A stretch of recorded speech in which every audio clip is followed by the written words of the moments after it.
Ladies and gentlemen, boys and girls, it is season 3 of Nightlife. I cannot believe we are still here, yet to be cancelled. Welcome back, 2023. We're back, baby. We're back and ready to go. And again, the familiar voices. I am your host, Mark Majdandzic, joined here with Club President and Chairman Adrian Puljich. Ads, welcome back for season 3 of Nightlife. Thanks, Mark. It's good to be back here at the CSC for another season of good memories, good results, ins and outs, some groundbreaking moments this year, and dare I say, some good times ahead for the club. And joining us as well on the Nightlife podcast, our Football Director of Gold Coast Knights, Mr. Jim Gelagotis. Jimmy, welcome back. You've been retained. Your contract's been signed for Nightlife Season 3. Just, apparently. Just. We're very close to getting you cut and silenced. And cancelled. Cancel culture is a thing, and you're very close. Cheers, I appreciate it. But we've decided to welcome you back, well, at least for episode 1. Our last episode was going into the grand final. We all made bold predictions. Don't even know what we predicted. I know I predicted a win. You predicted 3-0. You predicted 3-0. I was close. Yeah. What did I predict? 2-1. 2-1, I predicted a draw going into extra time. No faith. After 10 minutes, it was never going to be a draw. Yeah, lost, yeah. So, That was crap. from there... Tell us what you really think. Tell us what you really think. It's only after the 2 minutes. We're only 2 minutes in. Correct. And looking at that game, 2-0 win for Gold Coast Knights, securing our second NPL championship victory against, you know it, Olympic FC at Perry Park. What a memorable night. Much different feeling than the first championship there. Adrian, your thoughts, feelings? I know it's obviously months ago now, but that moment will sit with you, I think, for many years. Yeah, look, it was amazing. You know, you have to look at how Scott set up and, you know, contrasting victories as well between, you know, Gray Pittick's side of his year and then obviously Scotty McDonald's. The boys were just up for it from the beginning. You know, we had their measure. I just feel like anything that Ben Khan tried to do on that night, each player responded. You know, we responded as a playing group, we responded tactically, we were confident, and it was a good night for the club. You know, it was our second go at a grand final and our second win. So to make 2 grand finals in 4 years of existence in NPL and win those 2 is a fantastic achievement. Jimmy, a memorable night for everyone involved. You've obviously had ties at Olympic previously. A lot of those players were there when you were at the club, but then watching them unfortunately not win the silverware, but us now as Gold Coast Knights, part of the Croatian family. How did you feel at that moment when the final whistle went and the title was ours? Oh, actually, I was really, really happy because as a football purist, I thought it was actually our best game for the whole year, in all honesty. And I know we sort of limped across sort of the finals and we got there, but the grand final, I think no team would have beaten us on that night. We were extraordinary. Yeah. From top to bottom, from defence to midfield to attack, we were engaged in the whole game. You know, for the 90 or so minutes, you know, great credit to the coaching staff and to the players.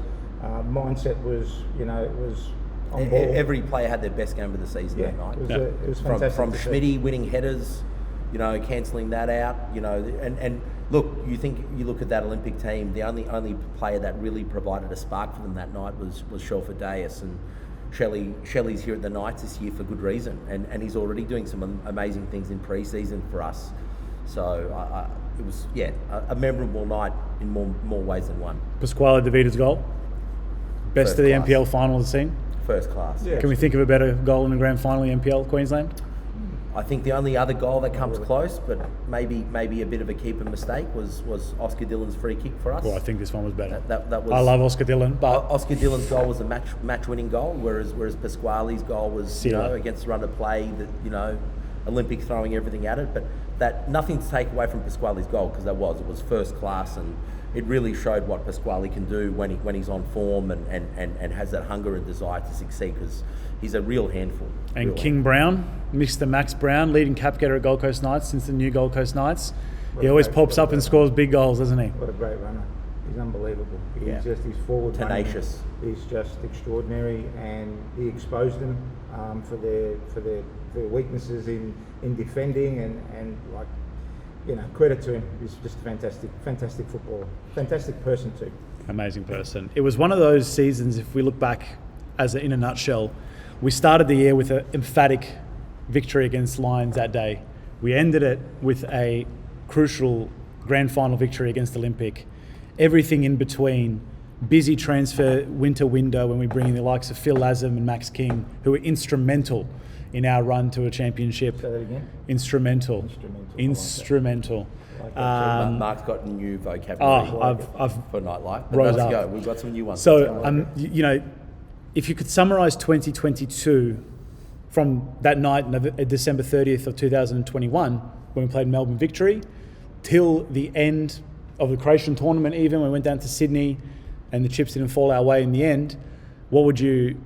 Let's give a letter grade for the season and also a feeling sort of around that season as a whole. For me, it was an A. I think you can't really... You have to look at what Scott picked up after the tumultuous year we had the year before. Bringing in some new players, bringing in some new discipline, some new direction, some new desire, working closer with Jimmy as well, that whole club approach and trying to get ahead with from the ground up. So there's some buy-in from parents and players all the way through to that first team. So for me, it was an A, which sort of set the groundwork. It was a defining year for us, which sets the groundwork for this year. And that's what we have to look at. Jimmy? I'd say a B. Because yes, we won. Yes, we won a few competitions last year, but we've still got work to do. And if you bring Scott in, and he'll tell you exactly the same probably.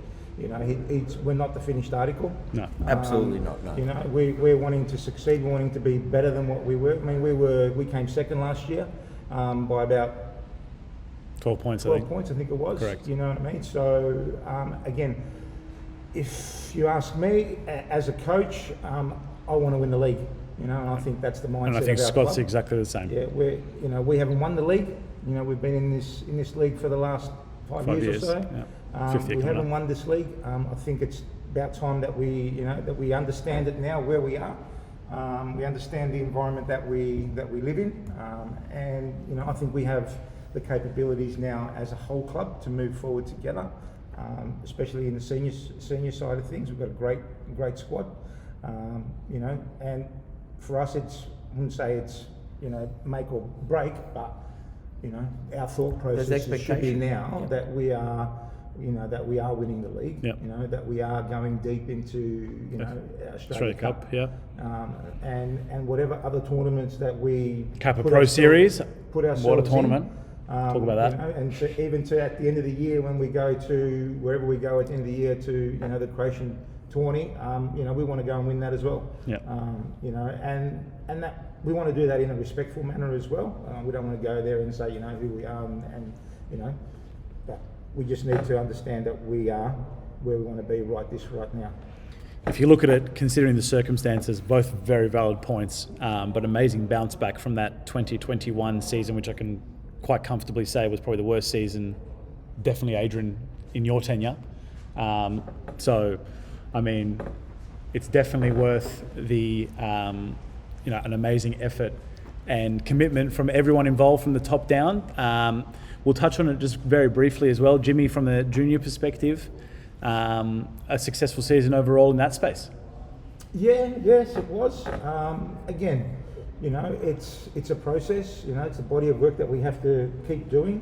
Again, we probably haven't started the way that we wanted to start this year.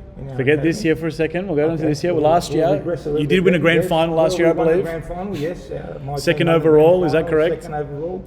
All that sort of stuff, but it's in the past for me. I live in the now. Speeding everyone up. It's been a long 5 months, 6 months. It probably has. But again, we've given our kids, our players, a good time off. Again, we've come in a little bit too early, I think. Only because of obviously the Women's World Cup, and our season had to start a month earlier. We're not looking at that per se as we need to, start making results right this minute. Our processes are that I think that we'll be hitting our ground running in about 2 to 3 weeks' time, and that's when we'll have our 6 sort of weeks or 8 week sort of cycle, and our players have trained together. They're understanding each other a little bit more. Our coaches have worked with our players in our squads a little bit more.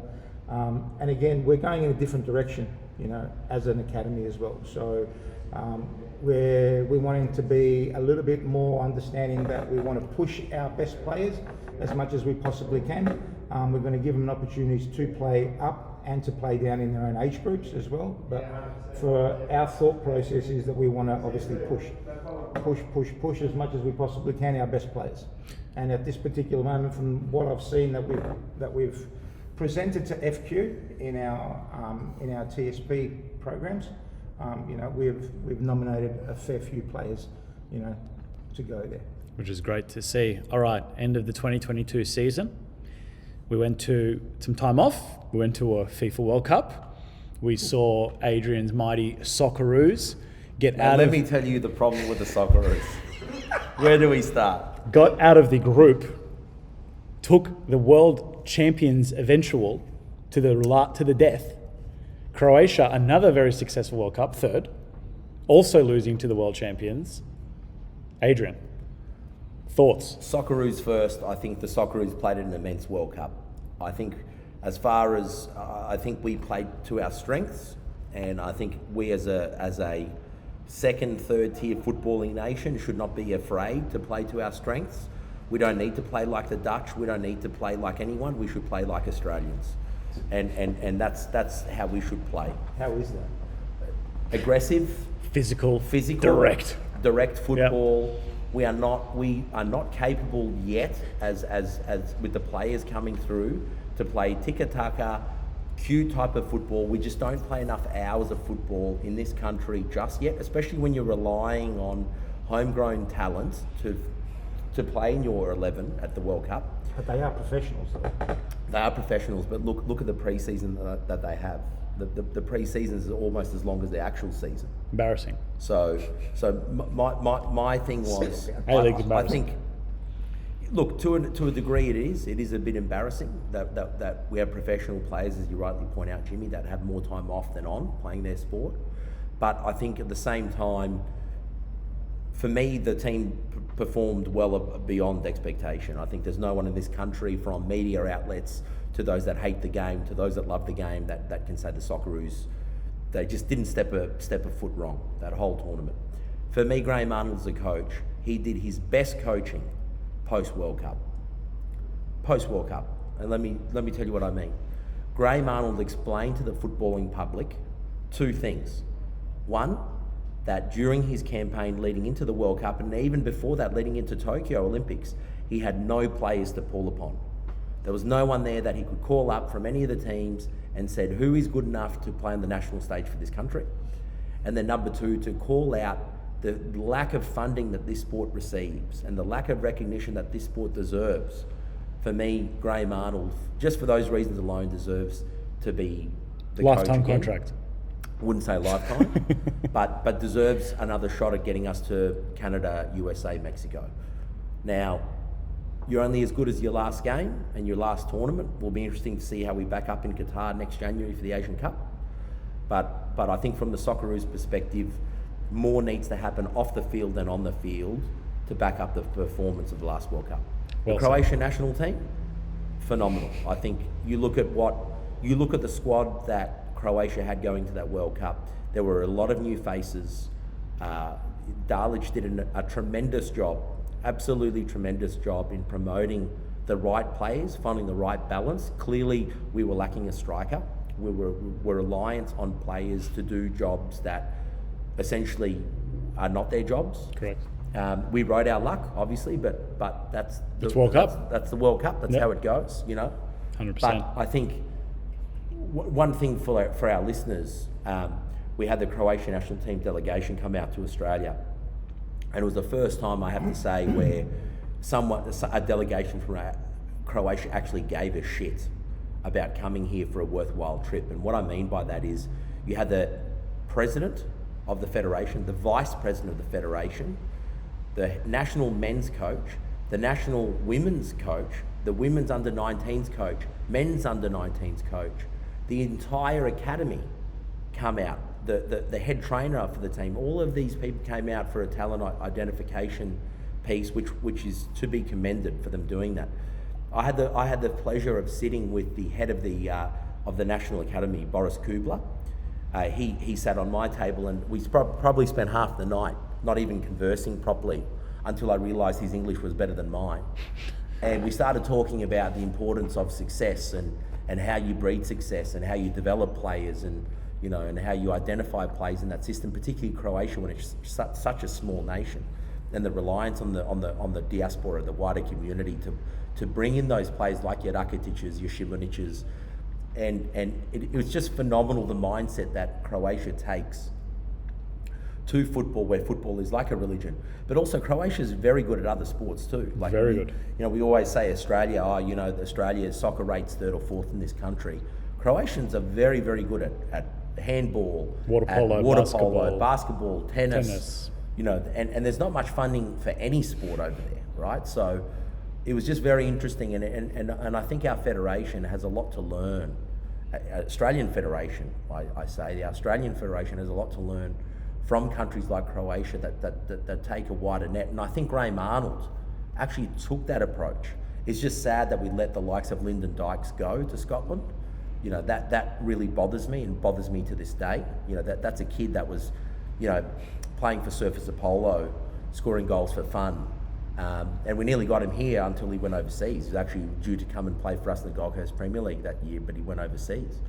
And you just look at that and you think, the talent pool, and if you from NPL land and grassroots, you want to see the homegrown players performing at a national level and then going and getting picked up overseas. 100%. I think it's important. Jim? I've said enough. Jimmy, go. Jimmy, overall thoughts on the World Cup? Not in depth, but overall. Oh, listen, I'd like to see the stats of possession and out of possession for Australia.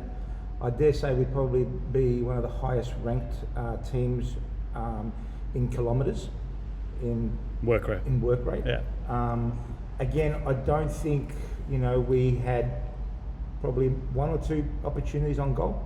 Majority of every game that we played, we've scored probably 1 or 2, which is phenomenal. So, rate of conversion. Conversion. Again, listen, it came down to, Australian psyche is, work hard. You know what I mean? They weren't a talented, laden side, but their commitment to each other, and when you listen to how they spoke about each other, it's commendable. You know what I mean? They got together and they wanted to achieve something together. As a group. National team sport. And Jimmy, sorry to interrupt. No, it's okay. National team sport compared to club sport. Yeah. Very different. And that's what I'm going to ask. For you, do you believe it's a different psyche when you go into your national team environment? Of course it is. Of course it is. It's different because you don't get the opportunities to have the reps. Yeah. Of course it is. Day in, day out. You have to come together. You look in the middle of the season. Let's use Croatia as an example. You're bringing in a Luka Modric from Real Madrid. You're bringing in Ivan Perisic from Tottenham. You're bringing in Josip Guardiola from Eintracht. So you're bringing all these people in and expecting them in 10 days to then go out and compete at the highest level possible in the global stage. And this is my point. And this is why, for me, when I go back to what I said, Jimmy, and to your point as well, Australia need to play the Australian way. We don't need to be pigeonholed into the Dutch way or into the English way. We play the Australian way, where there's not much talent, not much skill, but all hunger, all Underdogs. desire. Go in hard. Underdogs. Because the European teams don't play aggressive football, physical football, and the best way to rattle a team that's more finesse is to go through them like a steam train. 100%.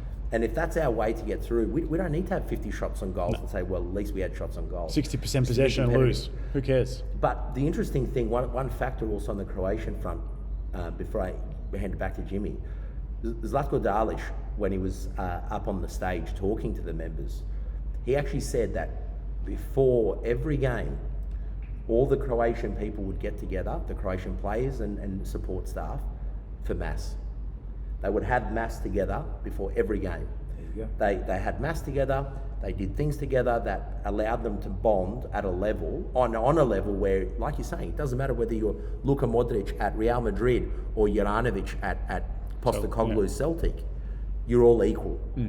And I think that in Australia, the spirit of mateship in Australia is so strong that stems back to World War I and even beyond then, as convicts coming to a new country to populate it.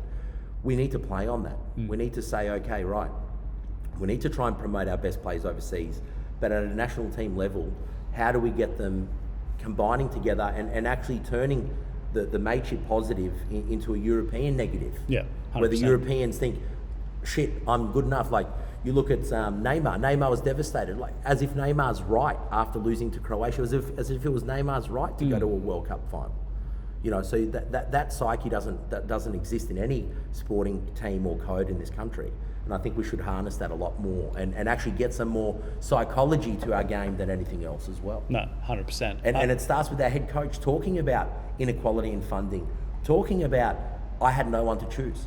That's why he took the Olympic job. He took the Olympic job. A lot of our listeners may not know this. Graham Arnold took the Olympics gig for free because he needed to identify the next crop of players to get into the Qatar World Cup qualifying cycle because he had no one. You know, we can talk about Gus Hiddink and all the Dutch pretenders that we had afterwards and all of this, you know, we're going to play this way, that way. He's done a massive job. You can't... A massive job. Underestimate, you know, what he's done. You were calling for his head. Me?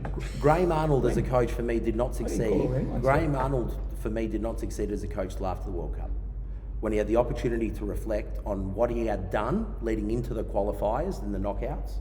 We also need to understand as well the way football is being played, for the way it was played 8 years ago. Different. Possession-based and et cetera. Now it's become a very transitional game. Very much so. Very defensive-minded game, that you're trying to win on a counter-attack. Yeah. You know what I mean? Catching someone out. And that's pretty much what the Australian game plan was, in all honesty. You know, so absorb. Any opportunity. If there's one opportunity, have a crack at it. Have a crack. You know what I mean? And they succeeded. Definitely. So, well, who's to say these days that you have to have 90% possession to win a game of football? no one. Well, clearly it happened to me yesterday. You know what I mean? So I'm still reeling from it. You know what I mean? So we'll get to Jimmy's Tough. win-loss record. Tough loss. It is, but all I'm saying to you is that the game evolves. The game has evolved. It doesn't stagnate. And you know what, Jimmy? And you're right. It's evolved to Australia's benefit, and we've got that benefit now to roll on.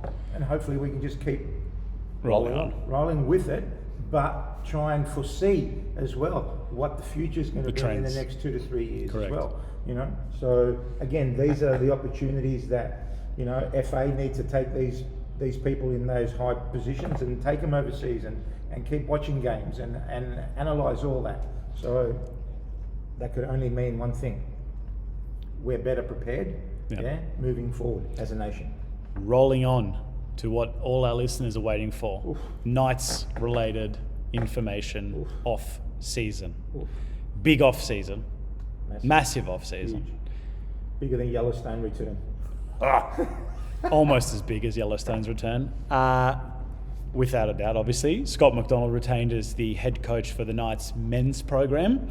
But we also have a new women's program, spearheaded by the one and only women's extraordinaire, Gary French, who's come on board as the women's director and head coach, as well as looking after the girls' academy, and has put together an absolute monster of a squad from nothing.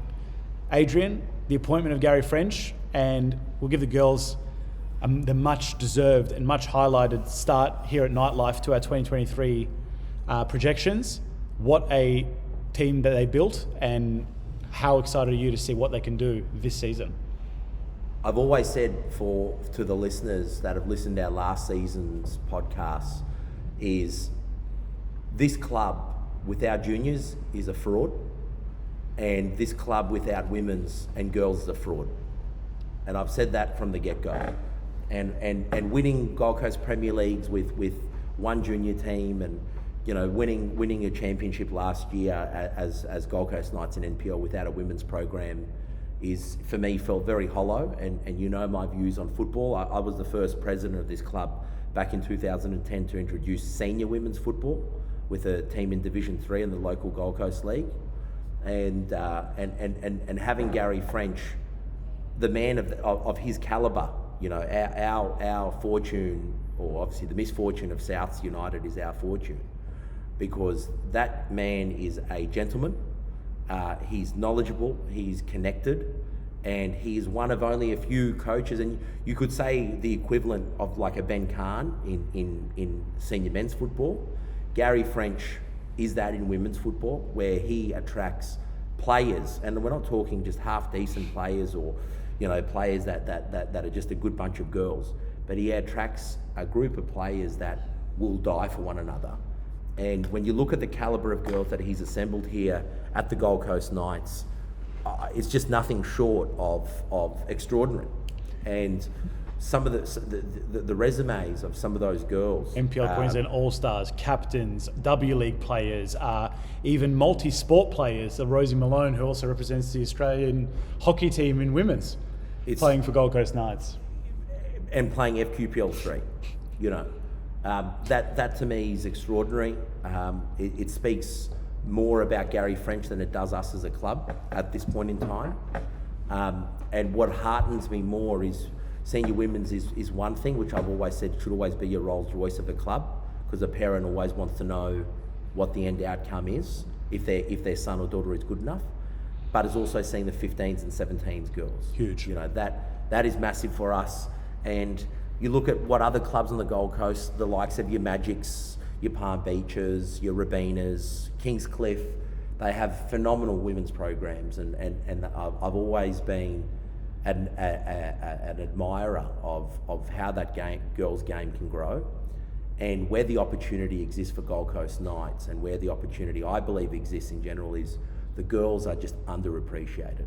And if you can look after the girls, and I'll give you an example for our listeners.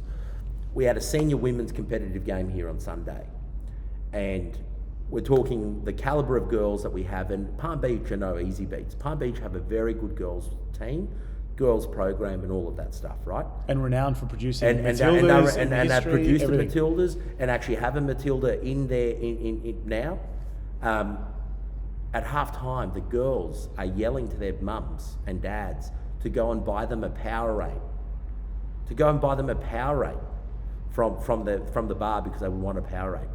And it was the initiative of Jodie Dickens, who's our senior men's director, to go out of her way and say, listen, let's just get these girls Powerades and treat them like equals.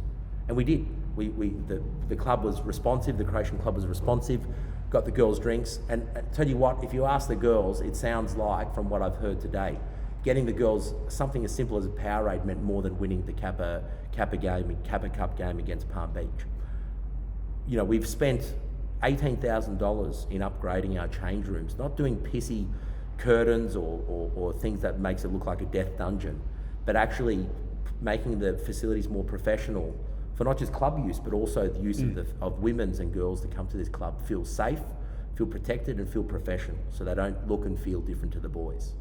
And I said all along to Gary French at the time, when we were discussing bringing a women's program to Knights, is I want to make sure that in years to come, is it Askew, the coach of Lions? Rob Askew. I want to wipe that smugness off his face, because that Lions team that's dominating the W League, I want to change that. And I want to do that for every women's team that plays in the league. You know, how can a team like them still want to play NPL when they're beating Gold Coast United 6-0 in a grand final? You know what? I want a couple of years, I want to go head to head, just like we do in the men's. Let's go. And I want to wipe that smugness. He chews his gum in his post-match interviews, and I think that's highly disrespectful. And that just comes from a level of, he's got the best girls. That could be, let's be honest, Askew's put a team there together. Put finish top 4 W League. Mate, it'd beat the Brisbane Roar Women's. Yeah. And if you ask some of those girls, the way the Lions look after their girls there, they look after them better than the Brisbane Roar. But at the same time, So we're going for them. Yeah. Let's go. So we're going to go hard for the women's. I love it. And that's the aggressive nature of what this club is about. And you know what? If you're gonna do it, and credit to Askew. Look, I'm jealous about what Askew's got there. I really am. Like, he's developed a women's program there that's second to none. Correct. You know, at the moment we are a pimple on his ass, as a club when it comes to women's football. But we will quickly change that. Well, it's Jimmy, I don't even know if you want me to ask you if you want to follow that up. I don't think you do. So, I mean, it's great to see the women's. I'm sure you're the same as me. It's good to see the girls kicking goals, running around. When we discussed a women's program, bringing to life a women's program, middle to the start of last year, the only person that I could recommend was obviously Gary. I've known Gary for a long time. He's been exemplary in what he does for the women's part of the game, and we didn't have any plan B really. No. Our plan A was Gary, and we were really happy that he wanted to jump on board and get going and bring these type of caliber of players to our club. And just on that, sorry to interrupt you. It's more so I don't think people really understand what we've done. We've brought NPL and W League quality players to leave that league and not go to QPL or QPL2 women, but FQPL3 women, which play on a Monday night. Community football. That's what we have done. Where it's mainly social football. Correct. Mums playing the whole lot, no disrespect to them, great job for those clubs, but these girls are a different gravy. Yeah, but they've come to this club now. For the understanding of they've been there, they've done it for a long period of time. They're actually probably a little bit sick of travelling. The majority of the girls are from the Gold Coast. Now they have their lives here. They're professionals. They're working here. It's for them a really good opportunity to lay some roots here now and really drive a football program. And that for me is that excites me, and that I think that excites the girls. Now, they come here already, and we're doing things for them that they've never had for the last 5 years. Just a simple, photograph, or time for all together to take photos of our new jerseys and things like that, which have never been done. Not just that, but just being looked after and having a simple meal after games and things like that. So they're really, really encouraged, about what we want to do here. They're really on board with what the plan is at this club moving forward in the women's space, and it can only get better. We've heard what the plan is. The plan has been laid out very clearly. It's not just that. Adrian laid out the plan. I say Lions, and I've always said this, right? I pick out Lions because they do it the best. There is no club like, and we'll get onto the National Second Division, right, to talk about where Lions sit in this, but. You look at the Lions setup, you look at their infrastructure, you look at their coaching framework, you look at their players, you look at their results across the divisions. There's no secret as to why they are one of the best clubs forget Queensland. I've always said I'm very jealous of what Lions have. It's Australia. Forget the Marconis and the Wollongongs. The biggest silent achievers in this country that do not get enough credit are Lions Football Club up the highway at Richlands. Full stop. For me, when I look at the women's program, and yes, Gold Coast United have done a phenomenal job under Bundalo, and I've always maintained, I feel Gold Coast United's legitimacy over the last couple of years has come from their women's program. I really believe so. I think their women's program has shadowed the men's program over the last couple of years, and that's largely because of a result of their what Bundalo's put in place there and how they've invested their monies. But we, as on the Gold Coast, have an amazing opportunity to try and take it to the Brisbane clubs, like we do in the men's. Like, you look at all the ladder climbing going on in the FQPL pyramid. It's the Broadbeaches, the Surfaces of the world, the Magics are there.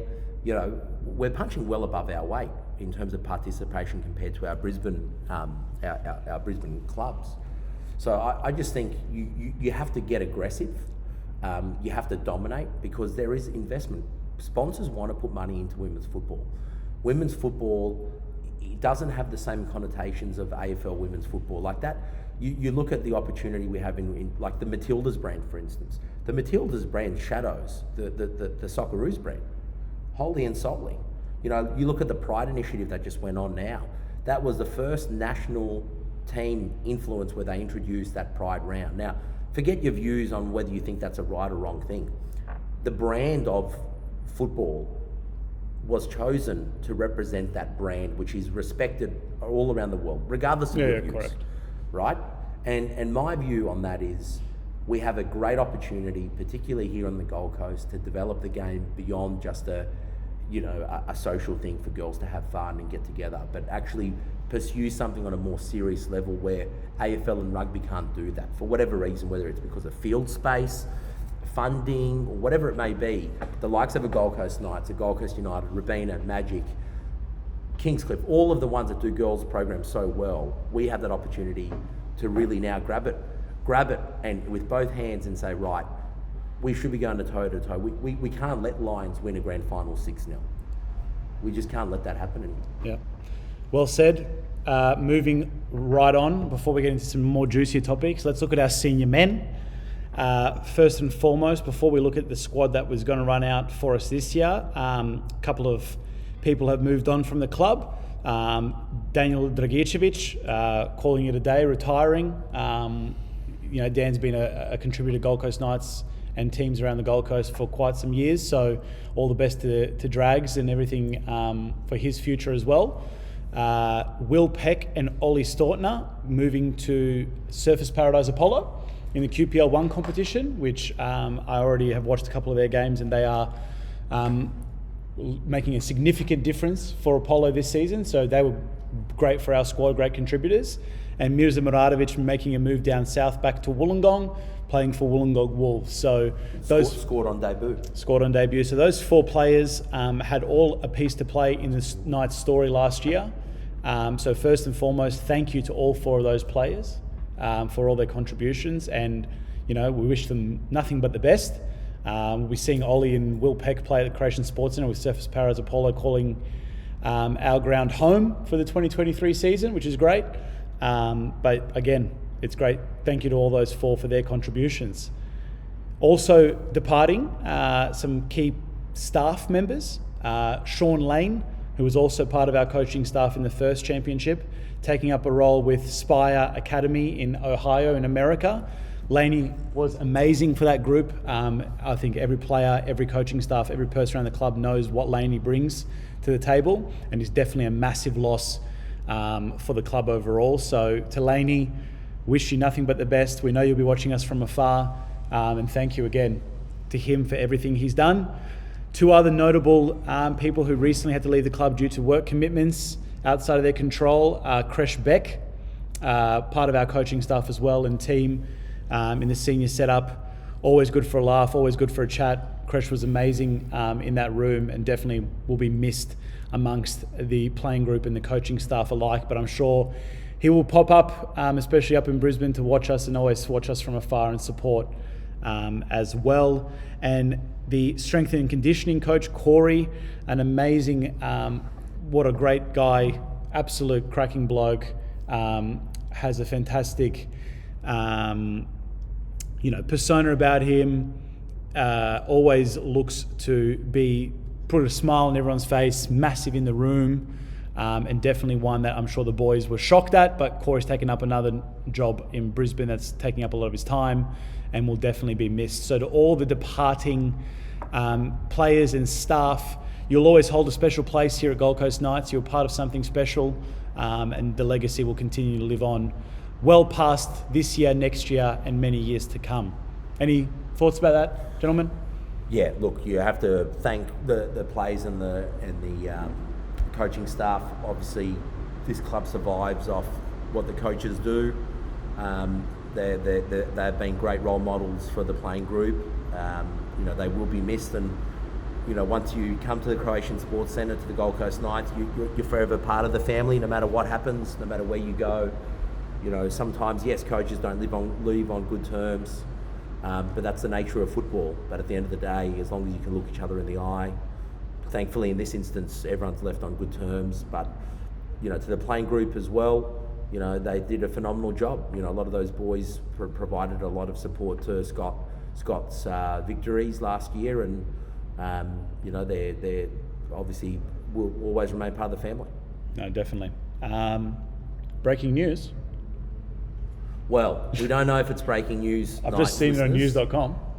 But there's chatter that Warren Moon has been dismissed from the Brisbane Roar, which is a bit of a hard pill, because I don't think anyone could coach that side. I think Jesus Christ himself would have got the chop. But don't be surprised to see Mooney back on the bench against Redlands on the 25th on Saturday night. I would not be surprised at all if that is the case. But I feel sorry for Mooney, and I think, let's be honest, after Fowler, if Robbie Fowler couldn't make that gig work by trying to convince the Backeries for money, I never understood why Warren Moon thought he could. But let's see where hopefully Mooney's career continues, because they were called Brisbane Draw. They were drawing a lot of games, which is not bad when you look at his squad. His squad. Squad's terrible. Squad's terrible, to be fair. But, let's call a spade a spade. But he got the best out of that squad. He got the best out of. He got the best out of that squad. I don't know. Does it open the door for Matt Smith to come back from Thailand? Who knows? But you have to think that the Brisbane Roar as a club in general is at a crossroads. And I do wish Mooney all the best, because he's a gentleman, to be fair. He's a very, very good coach, and to coach what he had based on what's around him in the league, it was a good achievement to get to where he got to in those couple of years. No, definitely. Let's talk about the team. New recruits, an abundance of them, and I'm going to try and not miss anyone, but I will miss someone. You'll miss a few. So, we're not going to talk about each player because there's too many. Yes. So, welcome home, Oscar Dillon. Welcome home. Welcome home. Yeah, look, Oscar Dillon, I was waiting for more there. I didn't know how much. I said we're not going to talk about each player, but Oscar Dillon is definitely worth an individual mention. Oscar Dillon obviously is a great stalwart of the club, and we're very proud to have Oscar come back. He was a player that came here, played local league, played in the NPL, then got picked up by Western United in the A-League, did a stint down there under Mark Rudin, came back to the Knights, then ended up signing for Oakley, which did his, I guess, footballing career a world of good, experiencing a more tougher league in terms of physicality and speed. And you can see that he's come back a more mature person on and off the field, and he's providing a lot of guidance and support to that back line, and obviously bolstering the Austin Ludwig's performances, and allowing Austin to get forward and get more aggressive, because he's got someone there that he can rely upon. So it's great to have him back. Yep, Jimmy, we could talk about Oscar for a while, but I'll save you for some comments on some other players. Also welcoming back is Aaron Reardon. Welcome back from Bangladesh. A couple of years playing pro over there, and top bloke. And great to have him back amongst the squad.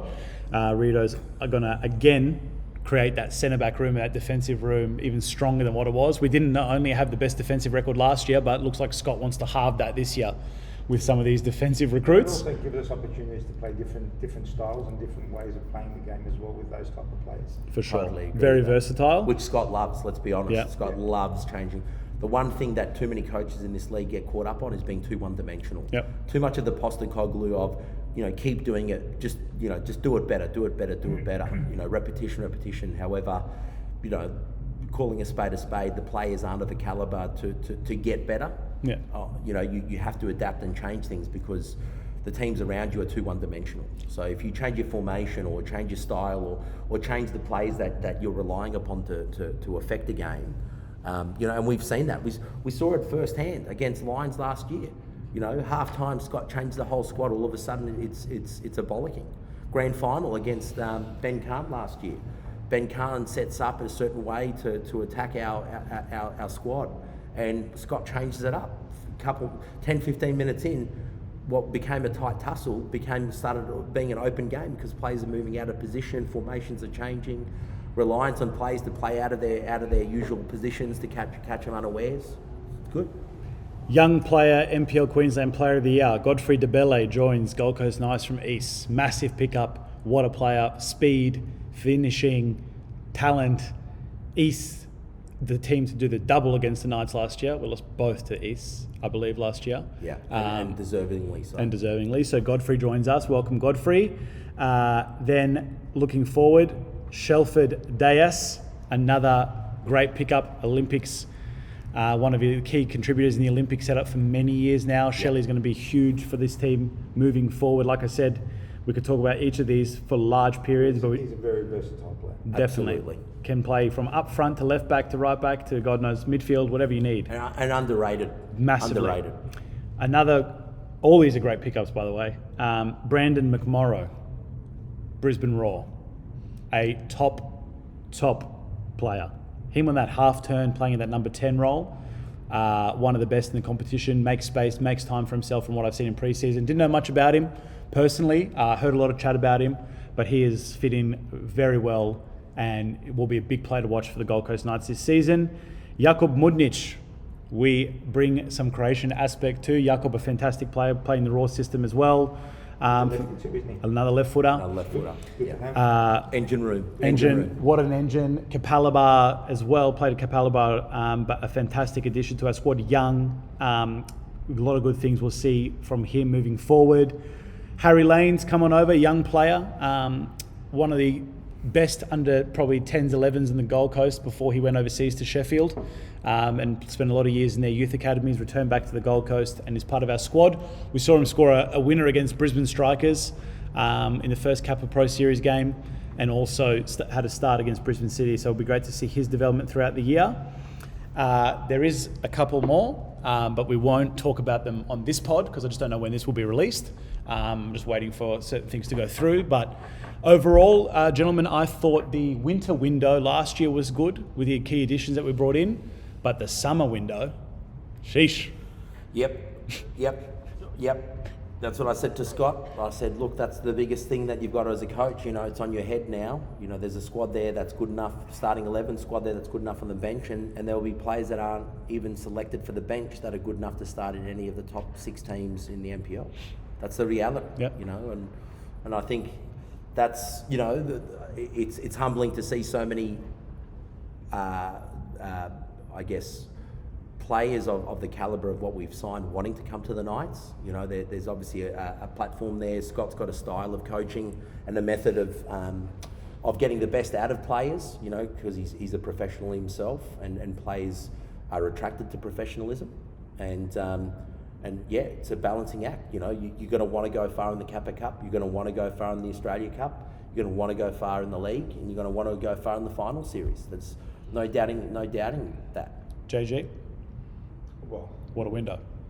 What a window, yeah, definitely what a window. But again, it's where we're at as a football club. You know, where do we want to be?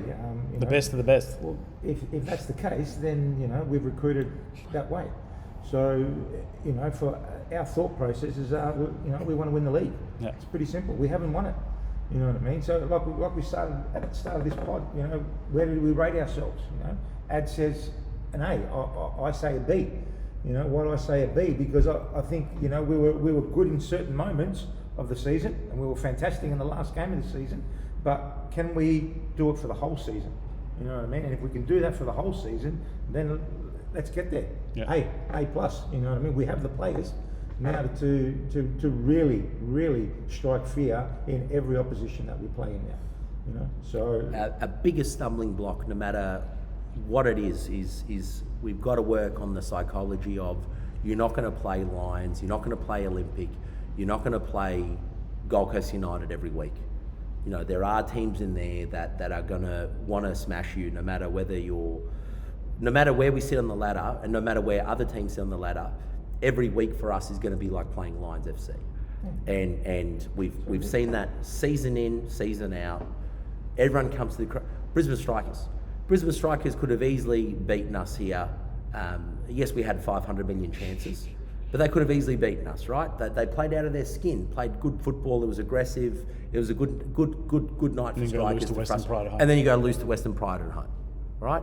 So that's the high that some of these teams come off when they play us, because everyone's expected to. And we love it. And we love it, right? That's what we want.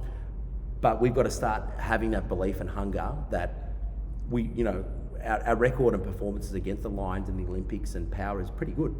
If you look at the top 4 table, we've got the most amount of points. You know, but when you look at the bottom 4, it's our problem. So that's what we need to work for. No, definitely. I think we're going to. I think we're set for a big year. A lot of familiar faces returning. Oh, sorry. I also just want to make a mention. I forgot. who else we picked up in the winter window last year, and I cannot believe I forgot him, Ante Puljich, who was a massive push in the back end of the year, and Ante's back with us, which is great. Amazing play. Well, Jimmy nearly got me headbutt at Peninsula Power because of your Ante Puljich take. So we'll just, I won't dive into that story. We'll save that. Did we go out and get him? We did, but I'll save that story for another day. I'm just going to say it to you again. Did we go out and get him? We did, but I nearly got headbutt because of you.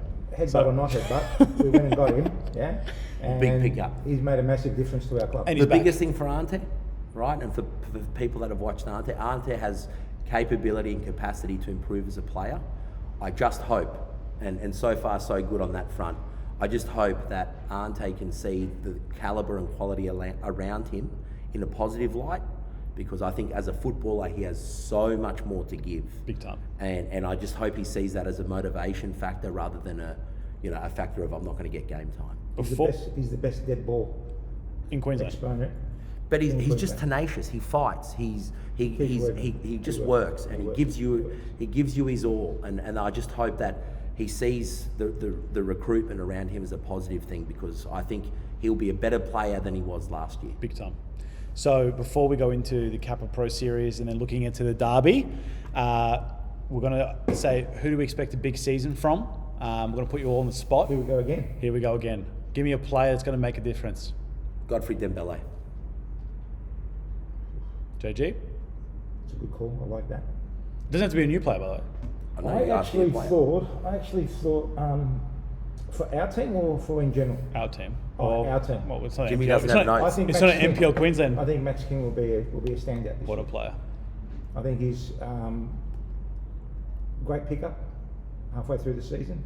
Found his feet throughout the season. Was extraordinary in the grand final. His running capabilities were fantastic.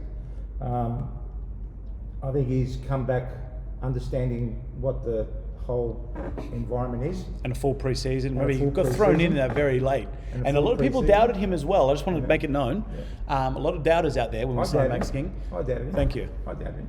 Thank you. You know what?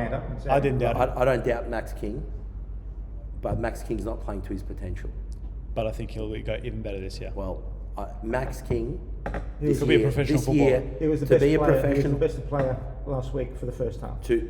country well, you don't win games in 45 minutes. In the Kappa Pro You Series. need Max. Don't get me wrong, Max. I think Max is too good for the league, but Max needs to believe that he's too good for the league. That's where Max King needs to this year get more aggressive, get more assertive, and play the game that he plays. But for me, I hope to God that this is Max King's last year at the Gold Coast Knights. I really do. I don't think he's that type of player.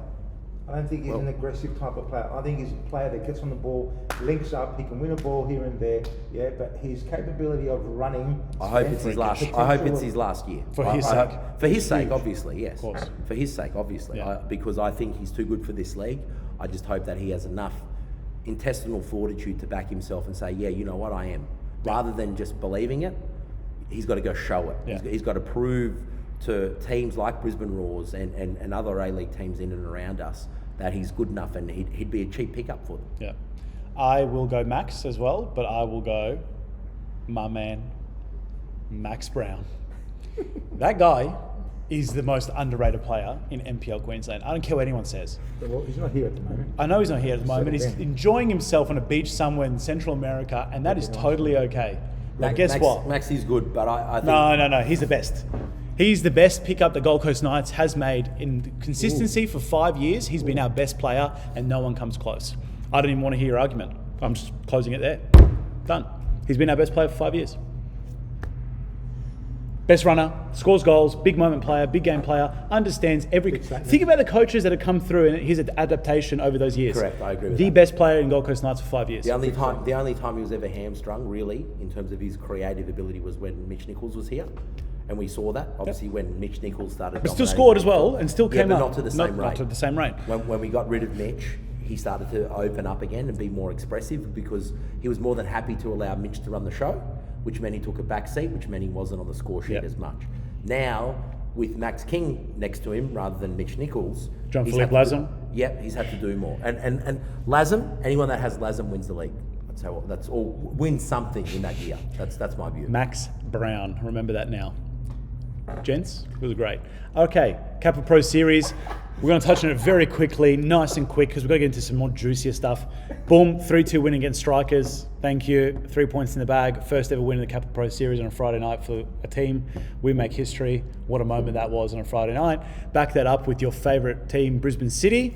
1-0 victory, and it was the most battering 1-0 I've ever seen. First half domination.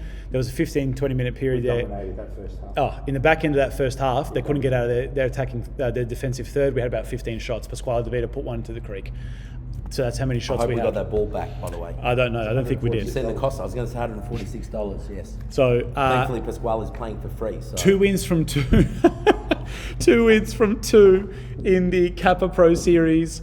As Scott mentioned in his first interview, exclusive with the one and only Mark Majdandzic, he did mention that every trophy he wants to put our name on it, and that was definitely shown with our squad selection. Going all in, going all out. Austin Ludwig scoring the winner against Brisbane City from a fantastic cross from Max King, might I add. Great start to the Kappa Pro Series. Let's move on. Nice and quick. I told you, quick wrap up. Okay. It was a good summary. Derby day. I think Hume game that we played the week before, our Kappa A couple of series, weeks before.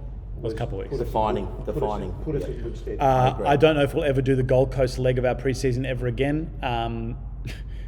Fun one that was. With the away trip to Kingscliff, the Robina game, Broadbeach game. Don't know how that went down. It looked like a couple of our boys couldn't get up for it. With understandably so. Pre-season, though. It's pre-season. It is pre-season, so I think everyone gets carried away with pre-season. The amount of text messages and phone calls I had saying, "Oh, nice, what happened? 1-0 only," but they don't really look at anything else except the results with us. We know what we're like, and we know what people look at us. In what happens in the second week of January. That's why we don't talk about the second week of January. While we're announcing plays in February. We're interested in what happens in the last week of September. Exactly right. And let's talk about the first week. Last week of February. Juicy. Derby. We all love a derby. Yeah. And the Derby day is, I would say, the biggest one yet. Derby night. Derby night. I think it's going to be the most matched derby in terms of personnel on the park. Yep. Mate, Gray Pinnock does not want to live in the shadow of Gold Coast Knights. I think everyone knows that. And he has, ever since he had left the club. He's been in the shadow. And this year has been his first year of serious recruitment, and I have to commend Gold Coast United in their resourcefulness in putting the team forward that they have, because I tell you what, I think Friday night is going to be a very tough game, and it's going to be the hardest derby ever. It probably will rival our derby when we were in Gold Coast Premier Australia League. Cup. Australia Cup. I think that was Sean Lane's Gold Coast United. Sean Lane's Gold Coast United. I think that was stupidly tough. And I don't think Friday night's going to be any different, because I think Gray Pinnock knows, as well as we do, that 3 points defines the rest of your season from Friday night. I don't think it's do or die, but either team on Friday night to get the monkey off the back, first game of the season, getting the derby out of the way early, at the Croatian Sports Centre for both teams is a big deal. Gray Pinnock will prefer to play us at his venue at the back half of his season because it favours them more than it favours us. And I just think it's got a hell of a lot more meaning than what it ever has before. I agree. I think Derby Day is going to be huge. Season defining. I don't know. I mean, we went and beat Lions the first game of the season and then won the league by 12 points. It's tough. Right? This year's different. I'm telling you, this year's different, and I feel it. If you look at what happened last week, Lions, East beat Lions. 5-3, up 5-1. Correct. You know what I mean? So I look, pre-season is pre-season for good reason. That's how it goes. But I do believe Gray Pinnock's men this year will be very close, if not a top 4 team. Yep, we'll talk about that. We'll talk about that one. But that's what I think of this Friday night's game. And he'll have full selection. No one's injured, or not that I'm aware of.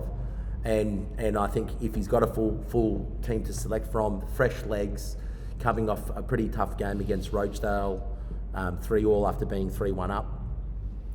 Some very silly goals that they conceded and obviously scored too.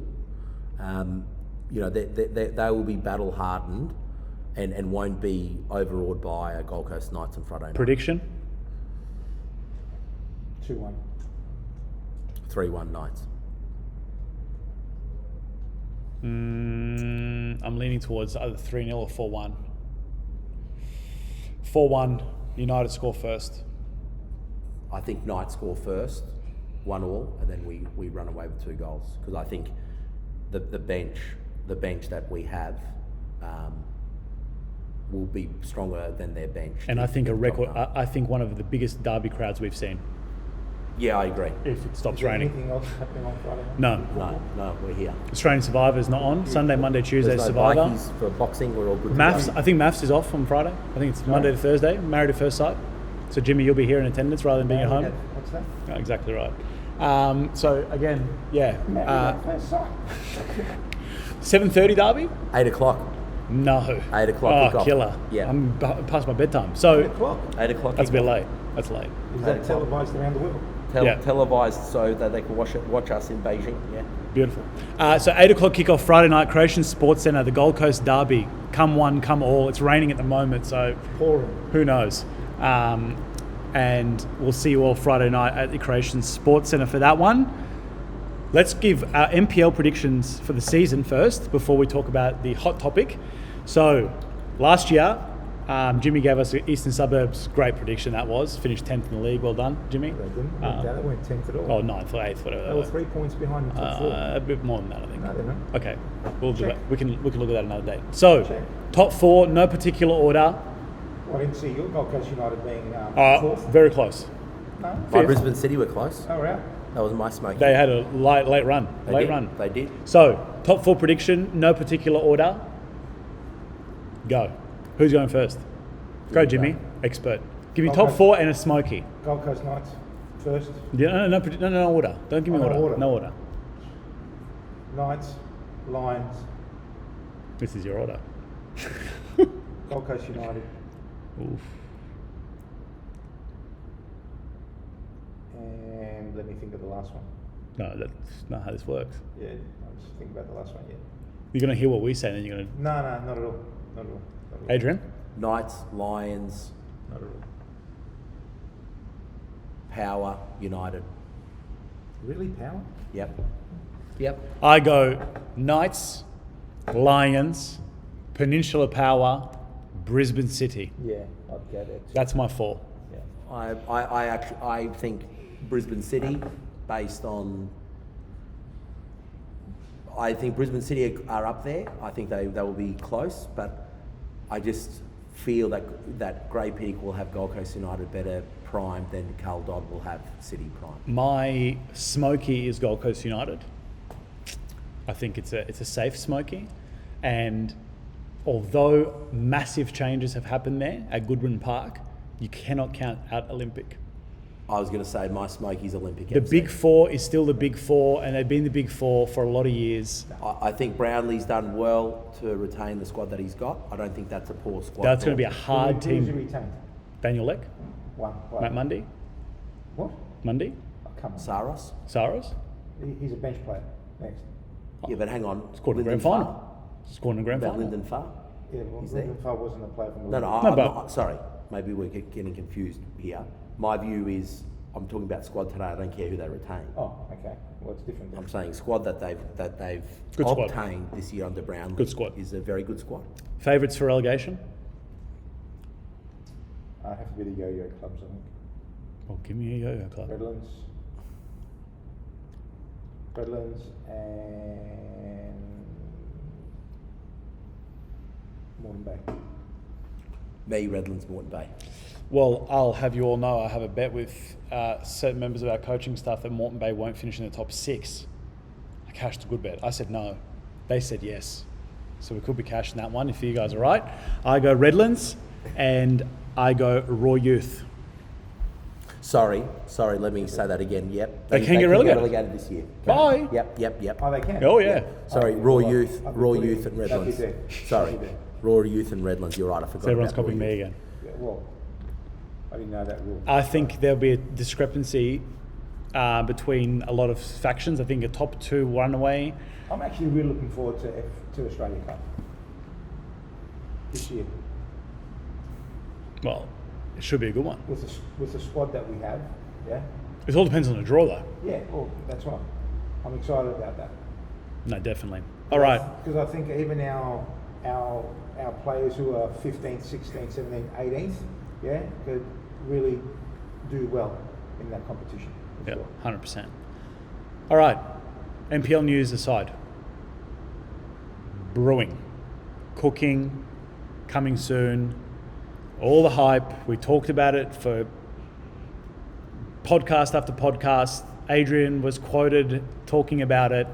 Got calls from Canadian football magazines and all these other news outlets from nightlife. I felt like we had conquered the world when we had all these media outlets approach us.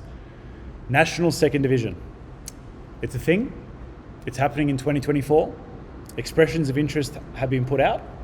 Clubs have publicly announced. I've never seen more of a public announcement of we are going to apply. I don't know why people are announcing it the way they're announcing it, but it is what it is.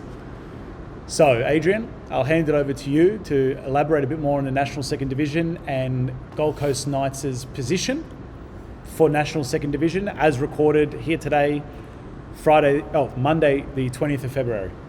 Yeah, look, we have lodged a bid, not true. Let me rephrase that. We have lodged an expression of interest as per the requirement by close of business today. We are preparing a submission to formally bid for a spot in the NSD. Whether we go as a Gold Coast Knights or another entity is to be debated and discussed, and we won't know that for a period of time. However, the bid that we are putting forward in a more formal capacity will be one that underpins the strength of the Gold Coast Knights.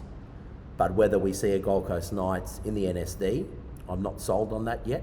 I don't believe commercially the Gold Coast wants to see ethnically backed club in the NSD, nor do I believe sponsors will, and we've seen that here at the Gold Coast Knights. Although we've had some great sponsors here, we have seen that real struggle. Now, that's rightly or wrongly. I'm passionate and proud of my club, as everyone knows. However, the commercial elements of a national second division, where you're talking $1.5 million to $2 million per annum, need to be seriously factored. But do I believe the Gold Coast needs it? Yes. I'm willing, as a bidder, to put my hand up to drive that for the city of Gold Coast. And like many that have spoken about A-League, B-League, all kinds of leagues, and the defunct franchises that are now behind us, unless you take the whole city on the journey, you are doomed to fail. If you don't fail in the first year, you may in the second. If you haven't failed in the second, you will certainly by the third. So I think there needs to be a degree of trepidation around what an NSD looks like for the Gold Coast. And whether that's Gold Coast Knights as a vehicle, I don't know. I'm not convinced at this point in time, but I am ready and prepared to put my hand up, and willing to listen to others within the football community that also want to join, and discuss ways in which the Gold Coast can have representation that reflects involvement from Pimpama to Southport to Tallabudgera to Nerang, and makes every club feel like it's welcome and a part of it, rather than being a rich person's club or team, or being an ethnically backed, whether it be Greek, Croatian, Italian. I just don't think that style of football club in a national competition from the Gold Coast is sustainable, and we need to look at that. Jimmy, exciting. Oh, it's fantastic. It is exciting, but again, it's with a little bit of trepidation. It's, we don't understand the whole dynamics of it. I don't think anyone does really at this point. Particular moment. So we can't talk too much about it. But as a region, as a city, it would be an amazing opportunity to bring everyone together. And if we could do that, It's a chance. I think it Of could be football. amazing, not just for our generation, but for the next generations to come. You know? Yep. Adrian, was it a hard thought or hard decision to make to whether to do it? As you mentioned earlier in the podcast, one club that we are sure will probably look at it from afar for the first couple of years will be Lions, as they did with the NPL. Did any part of you think the same? Yes, I think yes is the short answer. I think it would be a massive missed opportunity for the Gold Coast to not have something at this point in time. The difference with Lions is we already know that Peninsula Power, the likes of Brisbane City, Olympic FC will also look to put their hands up. Sunshine Coast Fire. Sunshine Coast Fire for the Sunshine Coast. So whether it means anything for Lions FC to be a representative from Brisbane, I don't know. They look at themselves as a representative of their club and their supporter base. Whereas the Gold Coast is a different dynamic. We know that it's a different dynamic. We're NIMBYs as clubs on the Gold Coast. This is my club. This is my rights. These, you're not for me. You're aligned here, or you're that politics. So we don't have that luxury of saying, well, Gold Coast United should do this, or Gold Coast Knights. This is just my view, by the way. Yeah, of course. And I don't want to speak for Gold Coast United or others that have ambition. I just think the Gold Coast, done rightly, we are more powerful as a brand, as a city, with only 650,000 people. Done wrongly, it'd be a catastrophic failure, and you'd almost have to put bets on a team from the Gold Coast being the first to pull out of the NSD by season 2 or 3. I mean, with the calibre of player, staff, facility, direction, I mean, it would have to also play a fragment of everyone's thoughts that would probably be detrimental and not backing up what we always try to endeavour to go to a national second division bid, correct? I mean, with the calibre we've attracted of coaching players, you have a lot of ex-professional footballers in there, A-League, Aaron Reardon playing Bangladesh Premier League, some other names. So there's a lot of players there that would love to give it a red hot crack. Look, and I think, we're talking to Jimmy about, what we want as a player pathway, and we sort of had this chat off to the side of nightlife tonight. But I think it's wrong to assume that a club like Gold Coast Knights, which has probably abnormal ambition, and I'm not afraid to admit that, we have abnormal ambition for success in State League. It would be wrong to think or wrong to assume that there is no desire to go further with it. However, I think at a national level, when you're talking national, when you're talking about flying every second week, when you talk about expenses and full-time staff and full-time streaming, players, the whole streaming, show, yeah. sponsorship, venue, you have to then look beyond your club and say, okay, what's out there? Is there desire from the local leagues and local teams and our fellow NPL? And what do we think? Do we think that there is desire? Do we think that there is enough buy-in, that we can get enough buy-in? I mean, this is just a thought. It have to be a standalone entity. Yeah. There's too much history, and it's too tribal, and everyone knows it around this table at this particular moment that it is too tribal, and it still is too tribal. It's what you did 5-10 years ago. You know what I mean? You've done this to us, or you did this, or we scored this goal, and it was an offside, and it was this and that, and it just becomes one big tribal mess at the end of the day. So if we're going to do something like that, or if there's going to be someone or an entity that wants to do something like that, it has to be driven from the community standpoint. Every club needs to be engaged. We need to provide certain parameters for every club to be part of the journey. Every junior has to have a membership. Every junior has to have a supporters pack. Every junior has to be registered with the NSD. Every kid has to be touched by one of our players, or by one of this new entity players. They need to come there and coach them and be part of their lives, and to say, Mum, Dad, I want to go and see Austin play next week against South Melbourne. It's true. At the end of the day. So that's what it needs to be. It's very true. And I think I think the biggest thing, let's address the elephant in the room first and foremost. I think what you meant has to have that contact hours with the fan base in the community, and that's a fair point. Well, it has to. It has to. Otherwise It does. doesn't It does. succeed. It does. And It and doesn't succeed. you're We right, just Jimmy. forget about it. You're right, Jimmy. And I think, and it goes to what I said before. I think whatever the NSD looks like, whatever it means for the Gold Coast, it can't be a rich person's club where it's dominated like we've had in the past, where it becomes a plaything. You know, where the Gold Coast sporting base essentially gets treated like a 2-cent hooker. You know, we were Clyde Palmer's 2-cent hookers while this was a whole Chinese, you know, thing to expose and put Gold Coast on the map and put mineralogy on the map. You know, we were shutting down stands at stadiums and, you know, punishing our fans for not getting out there to support them. We don't want that. You know, we don't want to go back to those days because Gold Coast sporting public are very fickle, very easily dissuaded from going to watch live sport. There is so much to do on the Gold Coast, and going to watch live sport on a cold, rainy night is not priority number one. So there's work cut out for us, and that legacy of yesteryear hurts us as a sporting code, and we've seen we are punished by Football Australia at higher levels for the past franchise. You know, and I think we have to address that moving forward. Like Gold Coast needs to get serious about its football and needs to get serious about its participation base and attracting the participation base to come and watch us. And if we can't do that, then we're in trouble. Do I think there's that element out there now that wants to see something? Yes, I actually do believe that there is a desire.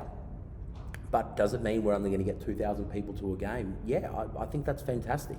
If we can attract 2,000 people to an NSD game, I think that's a massive success for us. I think, and for the sport in general. The challenge will be is how do we get a mother and a father and partners and girlfriends and boyfriends and kids wearing the jersey from Robina, like they do at Southport, like they do at Ormo, and coming down to watch a game. And I think the devil's going to be in the detail with the NSD. You know, let's be clear. Just because we've nominated our interest does not mean we've sealed our real desire for that yet. I think Football Australia has a lot of explaining to do, first and foremost with the financial model, who's in it, what the representation looks like, because obviously we won't have the luxury like some of the Melbourne and Sydney teams where they can just literally drive to a venue. We will have to be on a plane almost every second week. So I think all of that stuff needs to be discussed and thrashed out. And I personally believe that, you know, like Jimmy says, the challenge will be not so much getting a bid up, the challenge will be who comes along on that journey. Well said. Gents, a fantastic episode of Nightlife to kick off season 3. I'm sure our producers will be very happy with everything. We won't get cancelled this week, maybe next week. Again, massive derby, Friday night, 8 o'clock, Creation Sports Centre is the place to be. A lot of things in the pipeline. We've got a fantastic women's program, fantastic men's program, NSD on the horizon, everything's in place. I also want to make an exception to finish the pod on another note and just give a massive shout out to our junior program and more specifically to the development side of the junior program.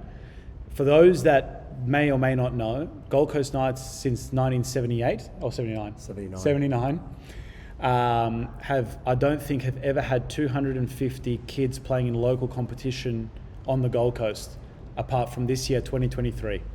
So in 2023, we have 250 players playing junior football on the city of Gold Coast.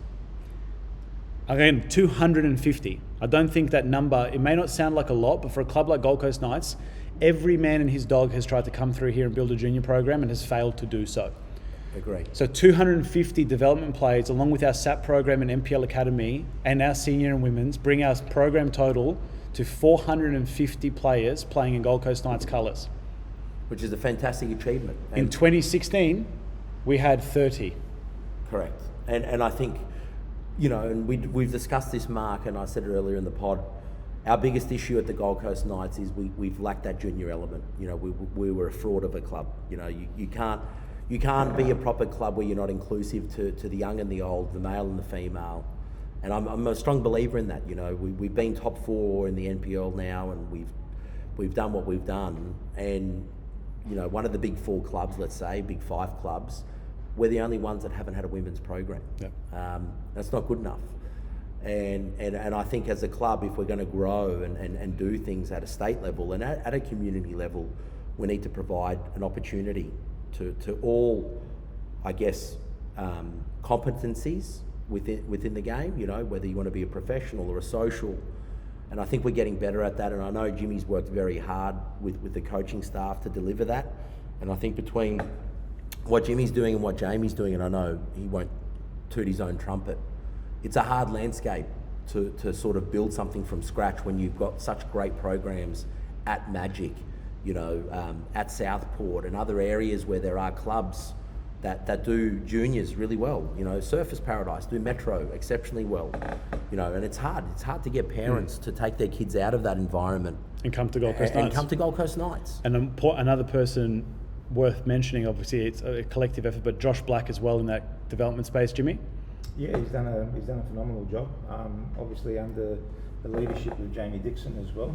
They've worked tirelessly the last 12 months or so to bring this program to life, and they've done so.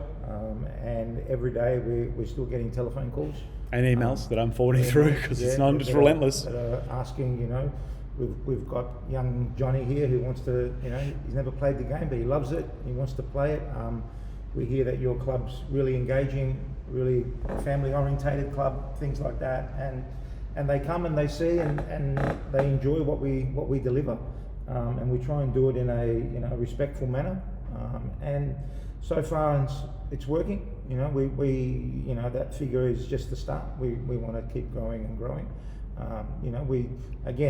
We talk about second division and things like that. But how do we create that second division? We've got to create it through mini roos, through a girls program, through a boys program, through masters, old boy, everything. Through an old boy, through a walking football, culture, through disabled football, through futsal. There's so many aspects, and that's what Lions do so well. That we haven't touched on. No one really knows too much. I won't say too much, but the Lions Masters competition, huge. It's massive. Yeah, that fund. What do you think that funds? That funds their senior program. You know what I mean? So it's that's how they work. Opportunity. Yeah. That's how they work. So we just need to just keep growing. Again, we talk about green space. We've been talking about which is everyone's issue, yeah. Last year or so, Battle of the Green. You've got to have green space. We need to find more green space. You can have as many kids as you want. You can have as much assets, but if you don't have that grass, we need to engage schools as much as we possibly can. And that's what we're doing. Slowly, we're getting there. We're getting there. We're getting there. On that note, gents, a pleasure as always. Episode 1, Nightlife, to all those that listened the whole way through. Is there chatter? Sorry, Mark, to interrupt your outro. Can I ask? I'm hearing rumours, vicious rumours. My birds chirp. Depends. Of a live podcast an hour or so before kickoff on Friday night. Are those vicious rumours true? That is, apparently I've heard that too.